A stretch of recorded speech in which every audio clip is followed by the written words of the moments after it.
In this episode, Andrew Greenfield looks at anxiety and the broad-ranging impact we're seeing on children of all ages. It's one for parents not to miss. I'm Anthony Pearl, and you're listening to the Being Comfortably Uncomfortable podcast. Andrew, I wanted to open a big, broad subject here that I feel as though we're going to end up talking a lot about in future episodes as well, and the topic of anxiety that has become a very common diagnosis, and it covers such a broad range of things. Talk to me a little bit about, the overall definition of anxiety and those different areas that are coming underneath it.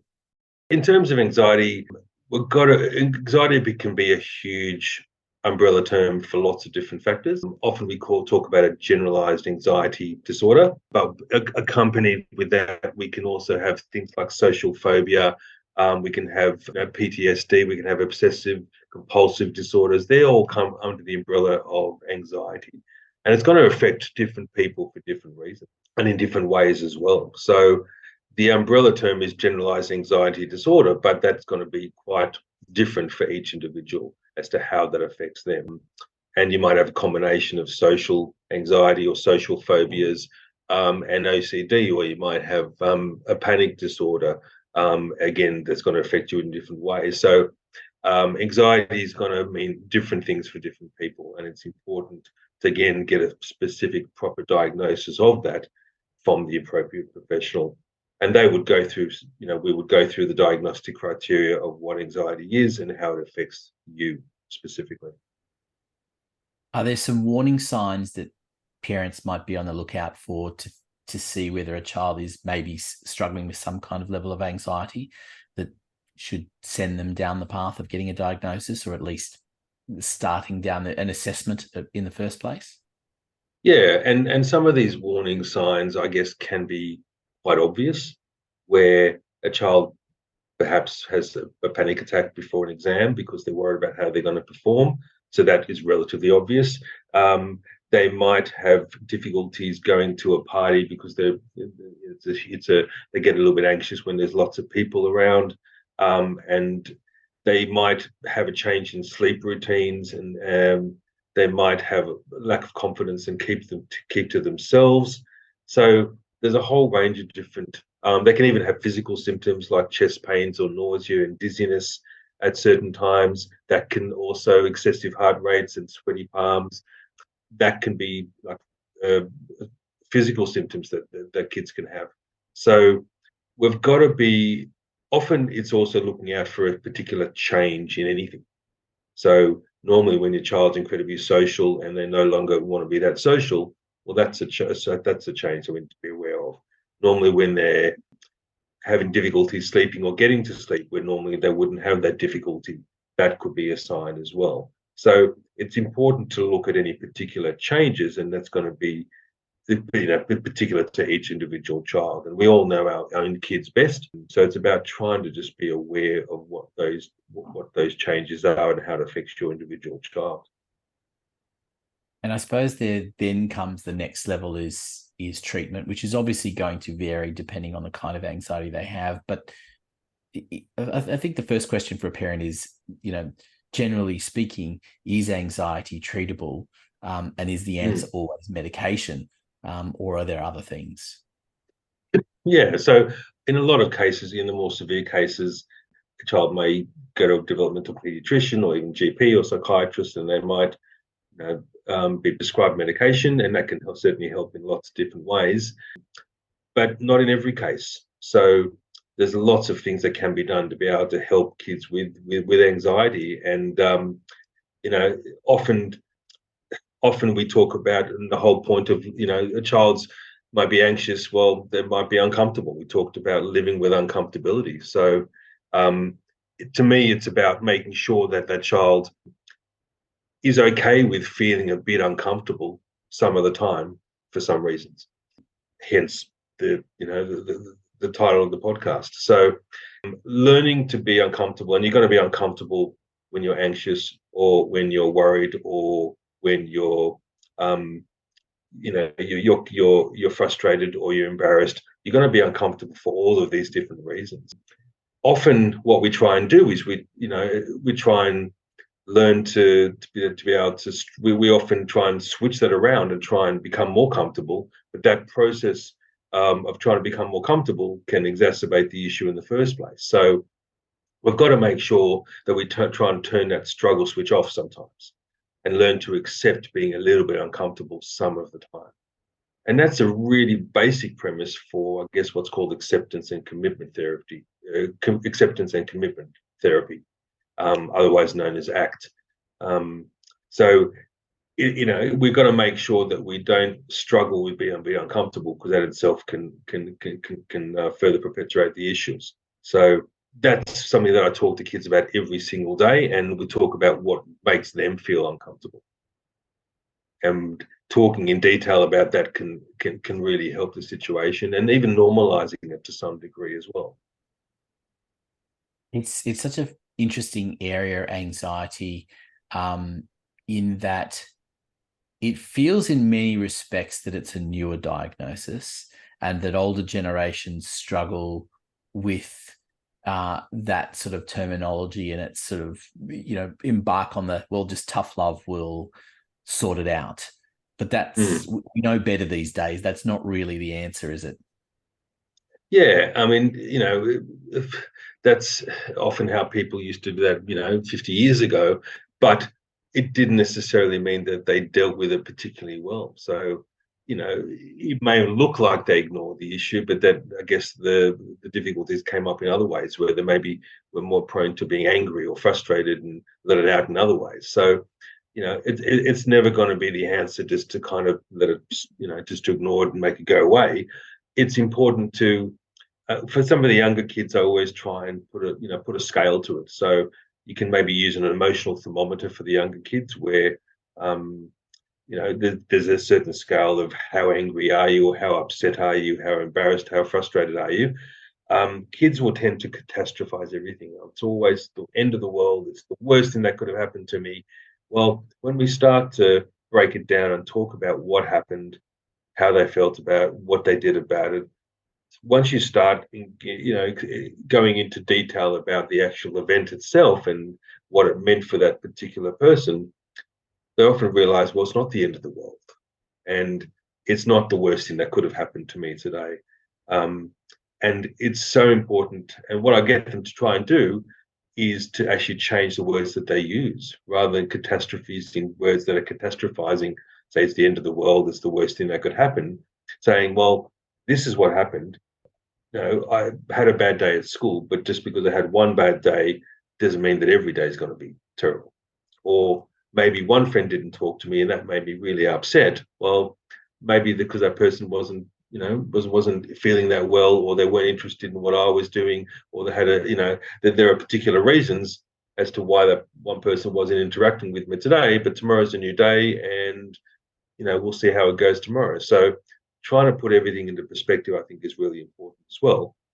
And not realizing that just because something happens, it's going to happen all the time, every single day. Important. It's such an important thing, isn't it? Because, I find that when it comes to that area, we live in a day and age where we of self-gratification. That the people are used to posting on social media and getting an immediate response and making an assumption of things in a very generalized way. And so that idea that something happened today and therefore the whole world's going to end is a more common response these days than perhaps it used to be. Yeah. And I also use probability, which might sound a little bit strange, but I talk about, a child may say, oh, I have difficulty getting to sleep, and it's going to keep me up the whole night because I'm worrying about everything. So often I talk about, or they might say, I'm scared of the dark, or there's a noise and that keeps me up. So one thing that I often do with, well, I guess some of the younger kids and even some of the preteens, we talk about saying, well, if you're 10 years old, you've been around for maybe 3,650 days on this planet, right?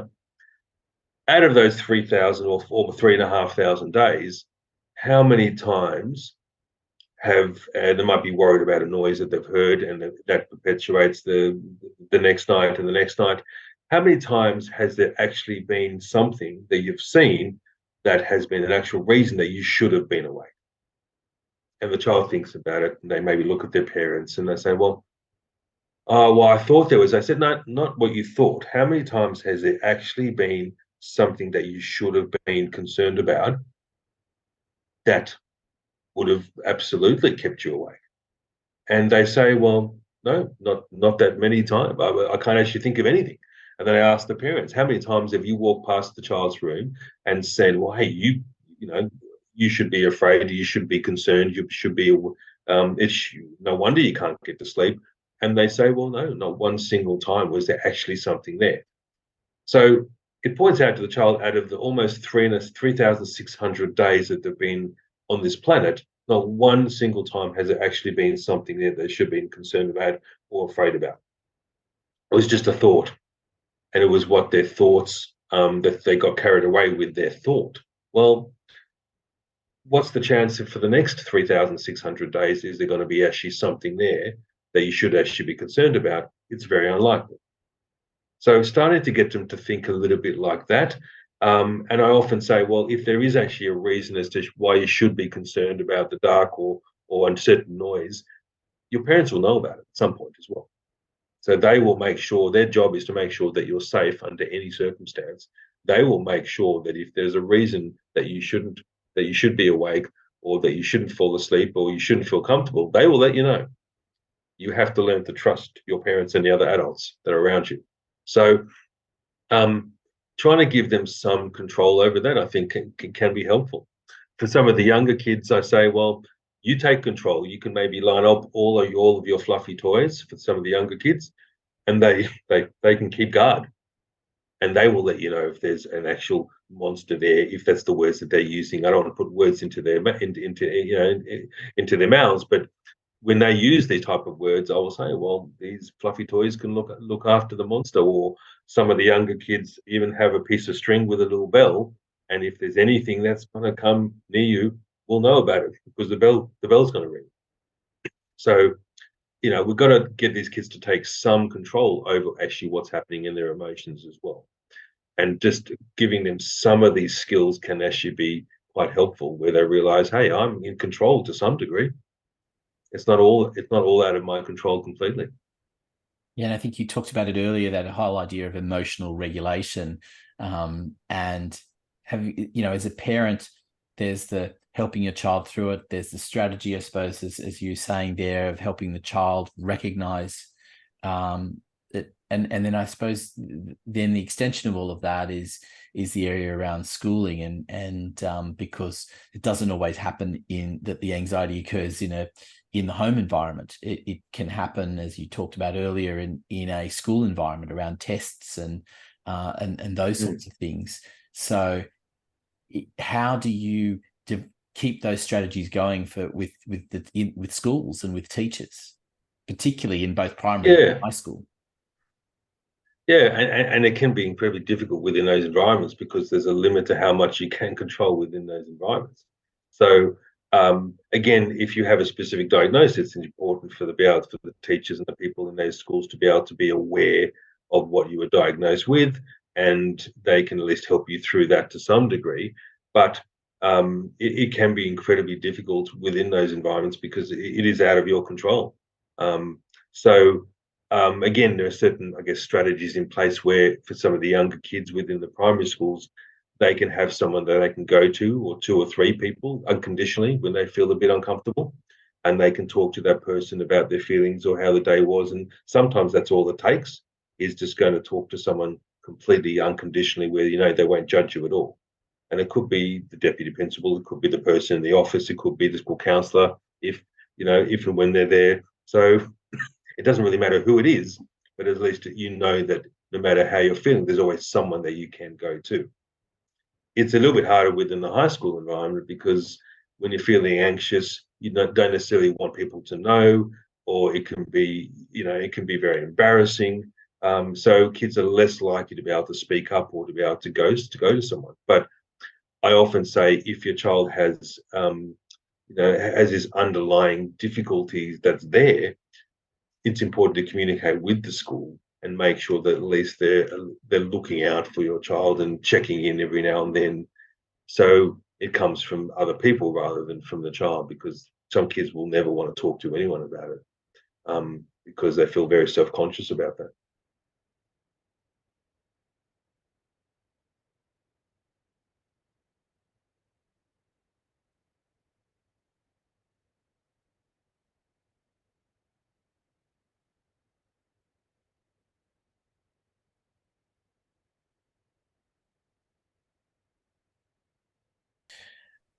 So just to wrap things up around anxiety, and again, we welcome your questions if you've got any for future episodes, because I know we're going to talk about this again.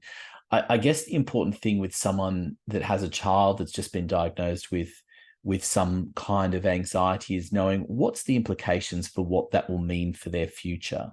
So having anxiety doesn't necessarily mean to have to be a negative. It's important to realize, well, that's just one part of you. It doesn't define you. Being anxious some of the time doesn't define you, nor should it. But it's important to realize, well, there's lots of things you can do about it, whether it's from a medication point of view or whether it's a whole lot of strategies that you've got a toolbox that, and you can pull out any of these strategies at any one time. Everyone has some different, we're going to be anxious at some point, at some time about something. So it's important to realize that it doesn't have to stop you from doing something or from going somewhere. You can still have some level of uncomfortability without it actually interfering with your day-to-day life. So people cope, incredibly well, even with anxiety of any kind. People cope very well with OCD, with even panic attacks to some degree, because they've learned how to control that. So it's certainly not going to doesn't affect people in terms of jobs or future prospects for them. Instead, again, as long as you're aware of that difficulty, it's important to learn how to manage that, and I think that's the key. Thanks for your company, and please see the show notes for how to get in contact with Andrew Greenfield, and don't forget to subscribe for future episodes. And remember, it's important to learn how to be comfortably uncomfortable some of the time.